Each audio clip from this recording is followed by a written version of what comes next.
All right. Welcome to the Classic Guitar Rock update. We're doing a special live version of the update today. We should be live on Facebook, YouTube, and Twitter. So come on in.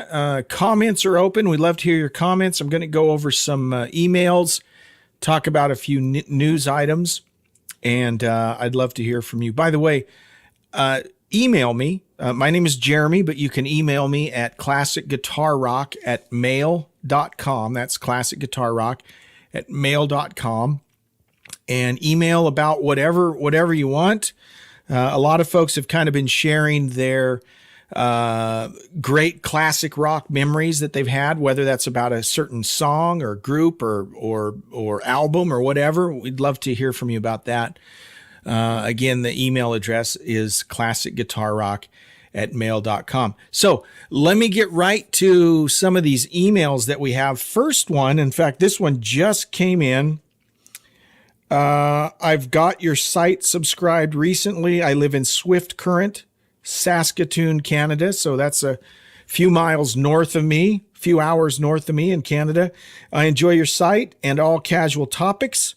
I'm a guitar player as well, with a few bands behind me over the years. Keep up the great job, Brian. Brian, thank you so much. Thanks for tuning in. Thanks for sending us an email. Here's the next email. Dear CGR, thank you for your post on Twitter today about Dick Dale. That was actually yesterday. Dick Dale died back in, I think, 2019, and yesterday was the anniversary of his death. He never gets the recognition or credit he deserves as one of the great guitar pioneers. I've been cranking up the king of surf guitar all day today. Keep on rocking, Alan. Alan, thank you so much. Dick Dale really was a pioneer in rock guitar. He was earlier, right? He was early 60s. And many folks credit him with inventing surf guitar. I think someone could make the point that there would have been no surf music had it not been for Dick Dale. And I think if you talk to a lot of these instrumental guitar bands of the 60s, they would all tell you the same. Of course, Dick Dale kind of has a prominent role in pop culture because his song Miserlou is in the opening of Pulp Fiction. And when people hear that, they go, oh yeah, I've heard that song before. Well, that's Dick Dale. Dick Dale was a lefty, but his guitars were strung right-handed. So when you watch him playing, everything he plays is upside down. And a lot of lefties did that. But like Hendrix, for instance, was left-handed, but he did not have it strung right-handed. He strung it so he could play regular chords, just left-handed, right? Well, some lefties would just take a right-handed strung guitar and flip it over, so all their chords are upside down. So it's just very weird to watch a lefty play in that manner, and that's the way Dick Dale played. Dick Dale also was a consultant. Can you call him a consultant? He worked with Fender a lot, with Leo, specifically Leo Fender, because this is early 60s, right? Early 60s in the history of Fender guitars. Leo, just because that's kind of where his own tastes were, Leo was really trying to get the country musician audience. He wanted country guys to buy his Telecasters and Stratocasters and amplifiers, and a lot of them did, right? Well, Dick Dale was part of this newfangled rock and roll scene going on. And he was using Fender Strats and he was using Fender amps at the time. And so he had an ongoing dialogue, an ongoing relationship with Leo Fender and the other guys. There were probably 3 guys working at Fender at the time, mostly about amps, and he would often be going in and saying, guys, I need more power. I need louder amps and all of this. And so Dick Dale was a real driving force with Fender in terms of the amplifiers that they made. In fact, Dick Dale was instrumental in the first 100-watt amplifier head that Fender made. And a lot of these Up until this, the Fender amps were, like a single 12-inch speaker or a 10-inch speaker and, 12 watts, 18 watts, fairly low wattage. I guess they had the Bassman, but the Bassman was like 40 watts. But Dick Dale comes along and they start making some big, powerful, loud amps. And Dick Dale was known for just playing really loud. And this is this was before overdrive pedals and stuff, right? But anyone that's played an old tube amp, you crank up a tube amp and you get some pretty gnarly distortion. And that's what Dick Dale was doing. So yes, Dick Dale, absolutely a pioneer in rock guitar. He influenced so many guitar players, specifically the surf guitar movement, which then, of course, influenced everyone else after that. So yeah, Dick Dale, a prominent figure in the history of rock and roll and guitar music. So, but thank you for your email, Alan. Next one. Hey, Jeremy, how's this for a great classic rock music memory? I grew up listening to the mellow music of the 70s, James Taylor, Jim Croce, Peter, Paul, and Mary. My mom played all of that crap. He says, LOL. But my older brother came home one day with this album called Alice Cooper Goes to Hell.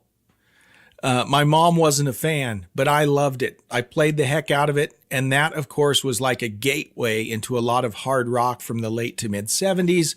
That's still my favorite era. Though, to be honest, I still love the mellow stuff I grew up on. Talk to you later. Steve Krause, Saginaw, Michigan. Steve, thank you so much. It's funny you mentioned Alice Cooper Goes to Hell. My older brother actually came home with that album also. and summer of 77, I was 10 years old. Star Wars came out that summer. That's the summer my brother brought home Alice Cooper Goes to Hell and Black Sabbath Paranoid. Between those two albums, man, I was getting, I was cranking up the hard rock, right? And that was kind of my intro to hard rock. And here's the thing about Alice Cooper. I don't mean to diss Alice Cooper. Alice Cooper is one of those guys. I love Alice Cooper. Anytime there's an interview or I can see Alice Cooper talk, I'm there because I love Alice Cooper. I think he's a great guy and just a smart, intelligent, well-spoken guy. I'm a huge fan of Alice Cooper, the person, but I've never been a huge fan of his music. I just can't.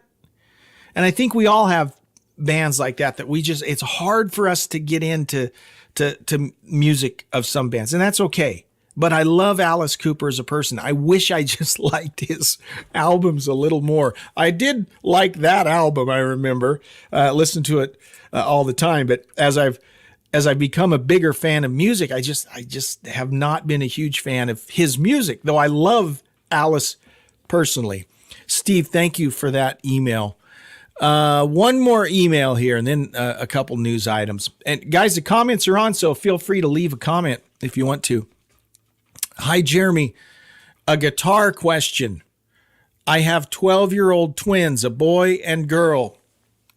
Both have expressed an interest in learning to play guitar. Excuse me. While I'm a huge music fan, I don't have a musical bone in my body. I don't know the first thing about a guitar, buying a guitar or playing a guitar. What should I buy for them? Should they take lessons? Just looking for some pointers to get them started. Also, they like much of the music I like. Is there any bands that are easy to learn? Any suggestions from you or anyone watching or listening would be greatly appreciated. Ray Vertman. Vertman. Hope I'm pronouncing that right, Ray. Ray, thank you. That's a great question, and I definitely have opinions about this. First of all, the guitar is a wonderful instrument, and anyone that has an interest in playing guitar, I say yes, you should do it. It's just throughout my life, I got my first guitar when I was 10. I didn't really get serious about it till I was 13 or 14. But the guitar has been a great source of an outlet, right? A companion. Since my early teens, the guitar has been a big part of my life. In fact, you'd think I'd be a much better player than I am, because I've played it for 45 years now or something like that. I'm not, I should be way better than I am, but that's not the point. The point is that the guitar is a wonderful, Rich, thank you. Rich says the guitar is a wonderful escape. That's exactly the right word I'm looking for. Rich is probably a guitar player. But the guitar is a wonderful way to escape, a wonderful way to, get good at something. When you're good at something that you enjoy doing, it's just healthy for you. It's a great outlet, escape, as Rich mentions. It's just a wonderful instrument. So I would absolutely, recommend anyone who has an interest should play. And Rich has been playing as long as me, but I would guess he's probably better than me. I don't know, Rich. I don't know. But no, it sounds cheesy when I say it, right? But the guitar has become my friend. And you can't really, if you look behind me, I'm in my little junk room that's just filled with amplifiers, and over on this side, I've got a bunch of guitars. You can maybe see some of those. It's just been part of me since I was about, 10 years old. So having said that, I would encourage anyone to play guitar. Now, here's the good news about playing guitar. This is a wonderful time to play guitar. And the guitar is a wonderful instrument because for not a lot of money, you can get good playable guitars that your kids will enjoy. And here's something that I would say, Ray, while your kids are learning, you might not think you have a musical bone in your body, but I would encourage you to learn to play the guitar with your kids. That would be awesome. Rich says, same here. As a matter of fact, last week I found the guitar I didn't even know I had. I'm laughing, Rich, because I've done that. I've gone back into my basement and found old acoustic guitars or whatever that I had forgotten that I had. So I can totally relate to that. But Ray, yeah, I would encourage you to think about learning to play with your kids for a couple reasons. Okay, number one, it's good for you and your kids, right? Spending time together. But you also will know kind of what they're learning, and you can help them learn, and it could be a great thing. Here's a few things that I would say, and I've taught guitar for a lot of years, not like full time, but there are several folks that I have given lessons to. And here's what I would say. I'm making some assumptions here. You mentioned that you are a fan of classic rock. You say your kids like rock. This is Rich. Distance from 2001 and Ibanez Talisman. I like the Ibanez Talisman. That's a great guitar. Lost my train of thought. Here's what I would say. If your kids like rock music, and that's the kind of music they want to play, traditional wisdom would often say, oh, you got to learn on an acoustic. Learn to play on an acoustic, then you can play on an electric. That's bull crap, right? That's stupid. If your kids want to play rock, you start them out on a good electric guitar for a couple reasons. Number one, electric guitars are cooler, right? Almost any kid, unless they're weird, is going to think that an electric guitar is way cooler than an acoustic guitar, right? I mean, what kid is not going to look at a shiny new electric guitar and go, whoa, okay? So the kids will like it more. They're a lot easier to play than acoustic guitars, right? It's easier to hold the strings down. The strings are smaller.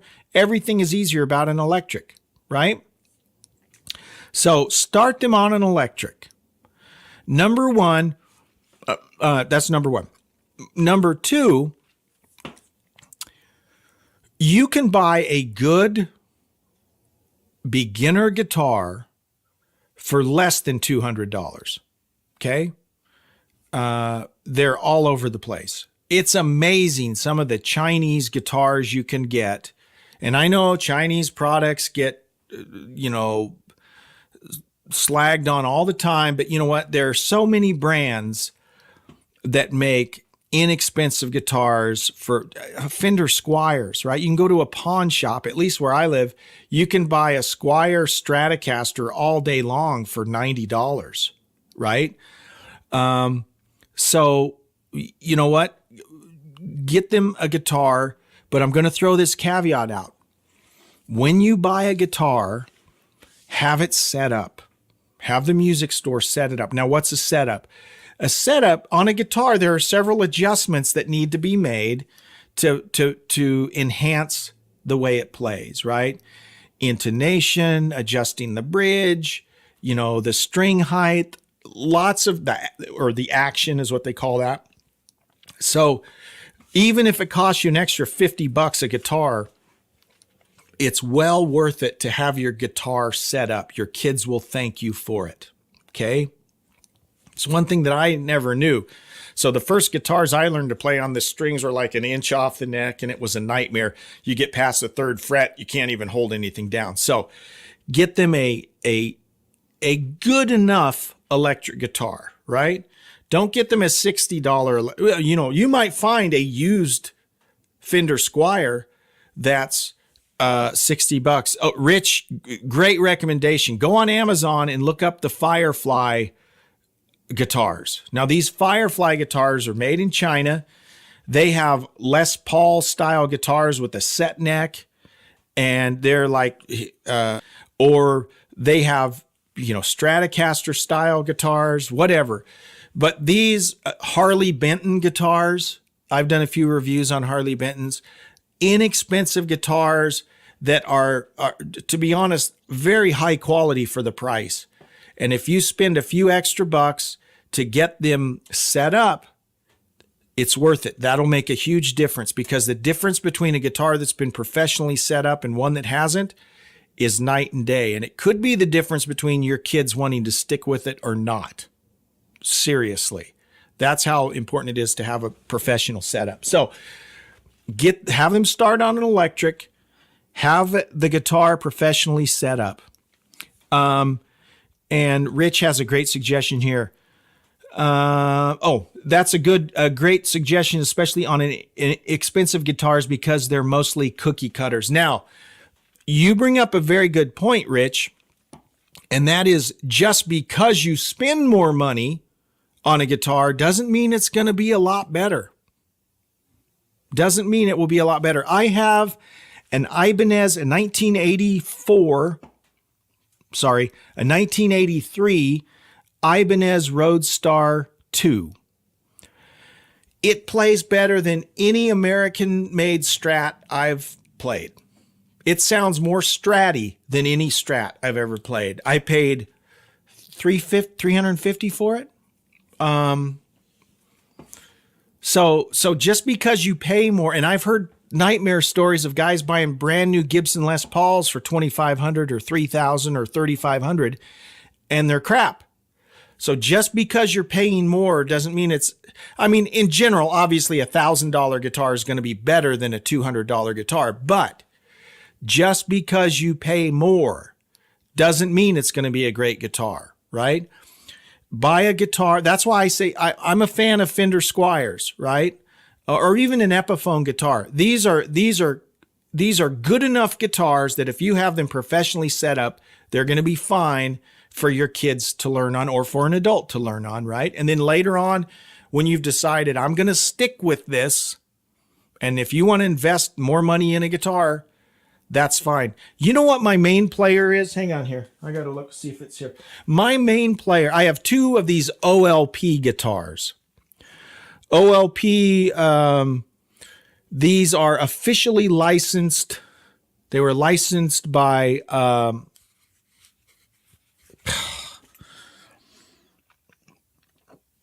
The name's just escaping me. Ernie Ball. Okay, they're officially licensed by Ernie Ball. And I think I paid $120 for one and I paid $200 for the other. And they're kind of they look like the Eddie Van Halen style Ernie Ball guitars. They are great guitars. And you know what? Because I only paid $200 or less for them, I don't worry about them. If they get beat up a little, that's okay. I've had them professionally set up. They sound great. They're comfortable guitars. The action's great. I love playing them. Those are probably my two main players when I do play live.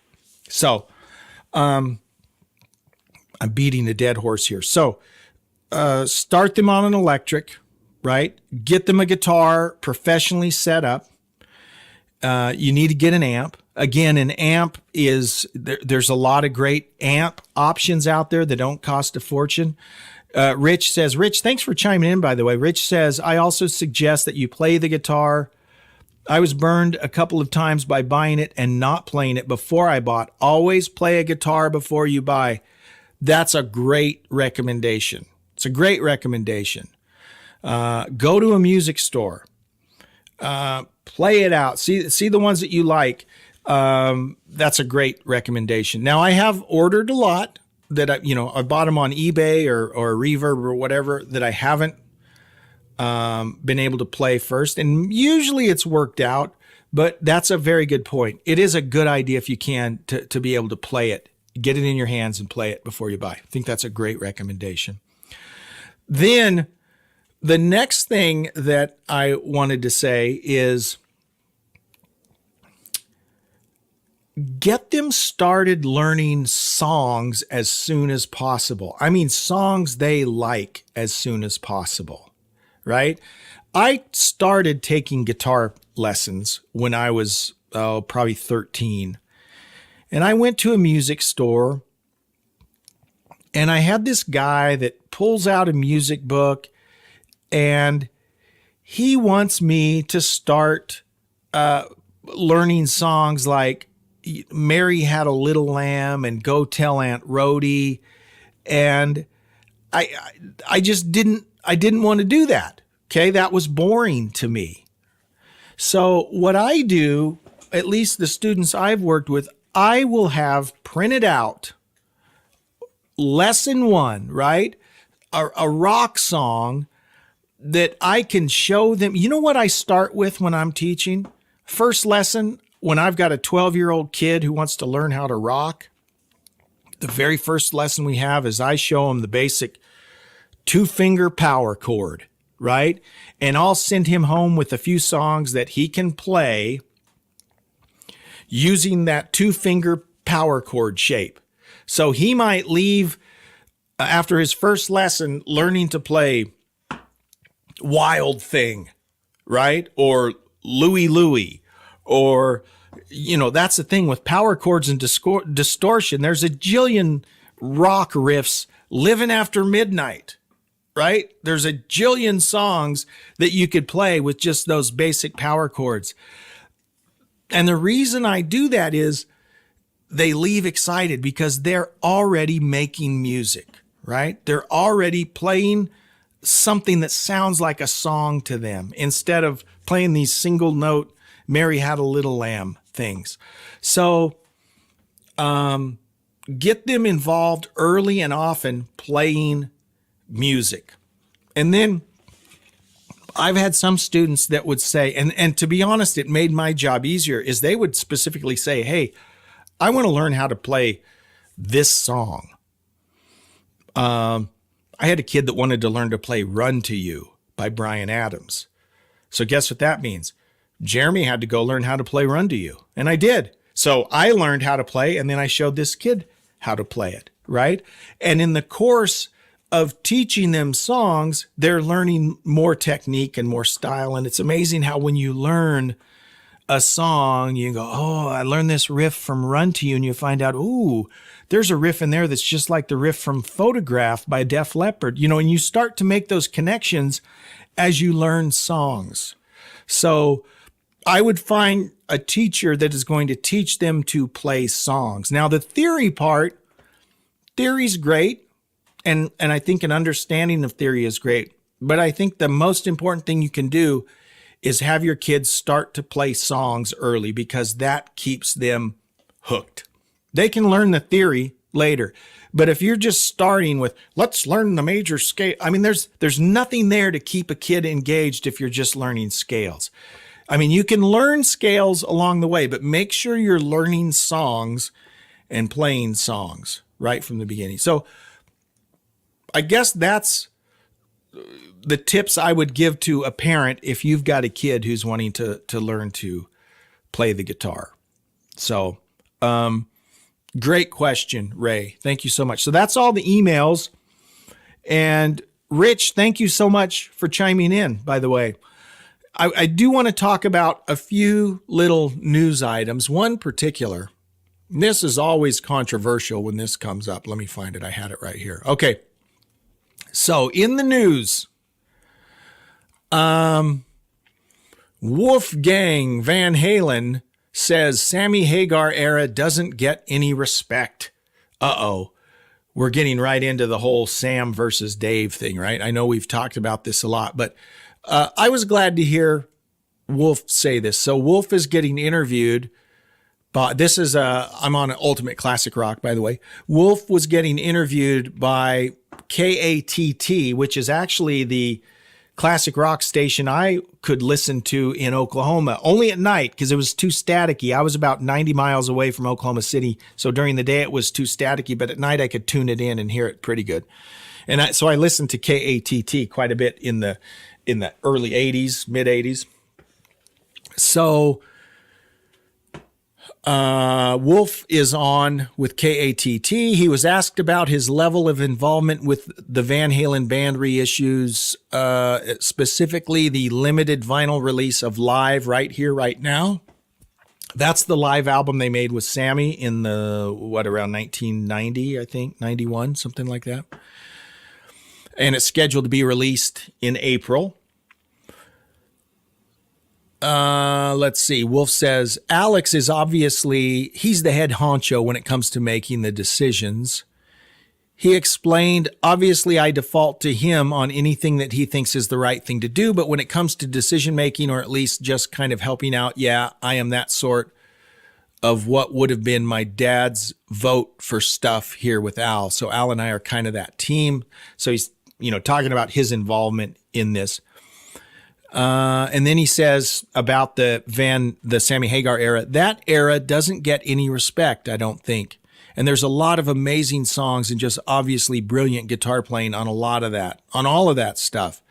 And I think people don't give it a chance because they fall into that just exhausting, this singer is better crap. When it's like, just give it a chance. There's some really good stuff in here. So I think he's right. And I've found, especially on my Twitter channel, anytime I do a poll about Van Halen, there's a pretty rabid following of Van Halen fans that are not Sammy fans. It's always Dave's better. It was all better with Dave and blah, blah, blah, blah. And I've chimed in on this a lot. You got to think of them as two different bands. Two different, really good bands. I love them both. I love the Dave era. I love the Sammy era. And each singer brought their own unique thing to the table.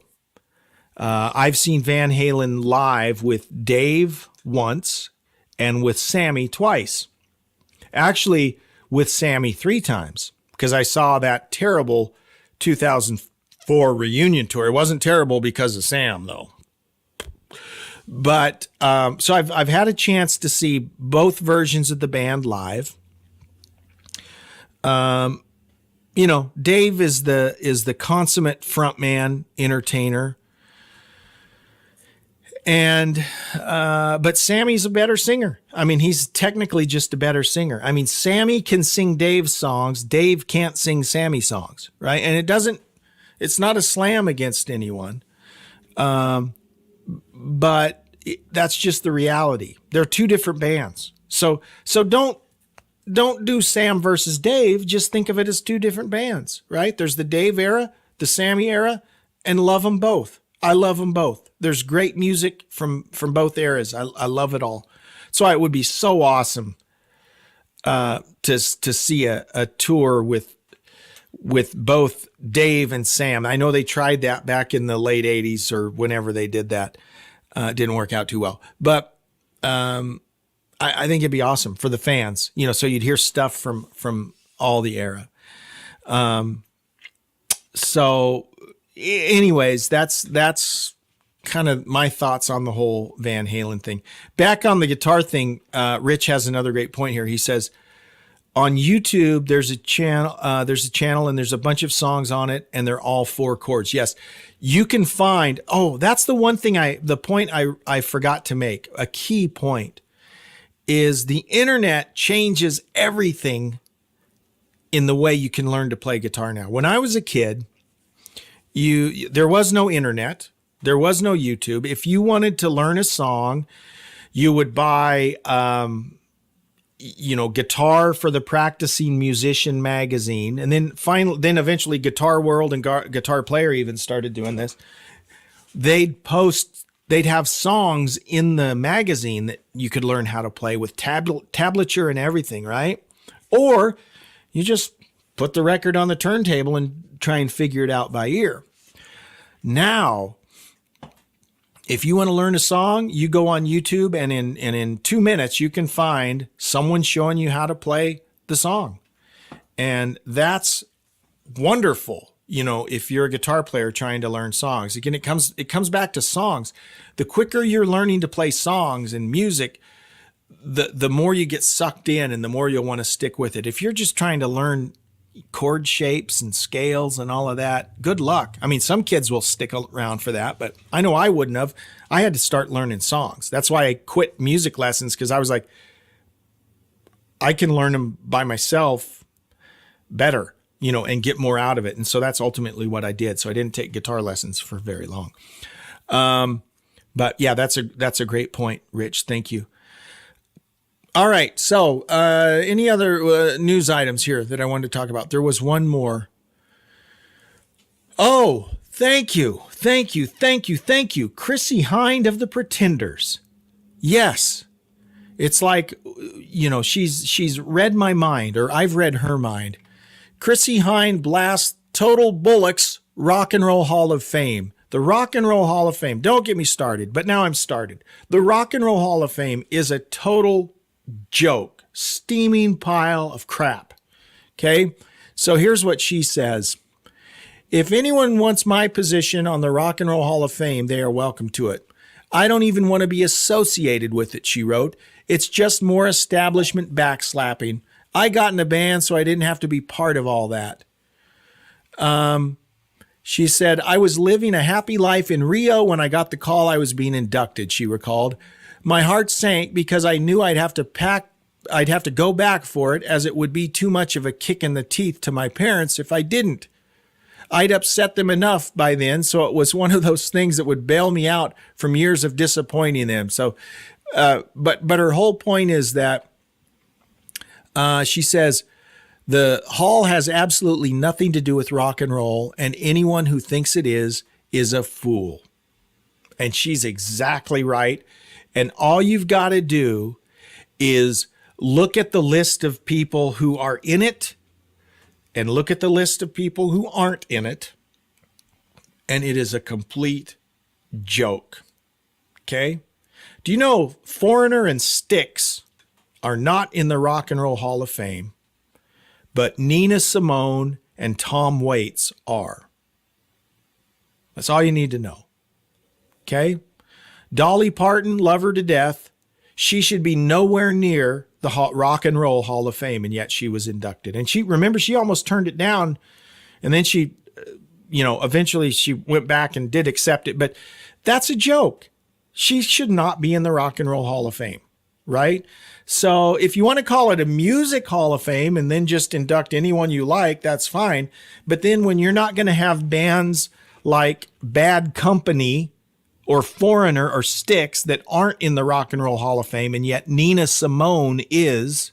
And of course, everyone's going, who's Nina Simone? That's my point. Okay. Tom Waits, folk singer, right? Or whatever it is. Nothing against Tom Waits. He's a talented guy. He ain't rock and roll. He shouldn't be anywhere near the Rock and Roll Hall of Fame. Do you realize that Kiss only got in there, less than 10 years ago? Kiss should have been in there the first year the Rock Hall opened. Whether you like them or not, they should have been in the Rock and Roll Hall of Fame. Like the first year they were eligible, they should have been in there. Yes, didn't get in until after Chris Squire had already died. It's a joke, a complete, utter waste of time joke. And you want to watch something really cool is watch Steve Miller's speech after he was inducted into the Rock and Roll Hall of Fame. That is awesome. Everyone should go on YouTube and watch Steve Miller after his Rock and Roll Hall of Fame induction. It is wonderful, wonderful. So those are the two news items I wanted to share. Guys, thank you so much for tuning in. Thank you for subscribing to this channel. If you haven't subscribed to the podcast, the Classic Guitar Rock podcast is available on all the major streaming platforms. And we've also, we're on Twitter at Classic Guitar R1. You can follow us on Twitter. We're on Facebook. And please email me, classicguitarrock@mail.com. And we'll see you on our next Classic Guitar Rock update. We'll see you. Bye-bye.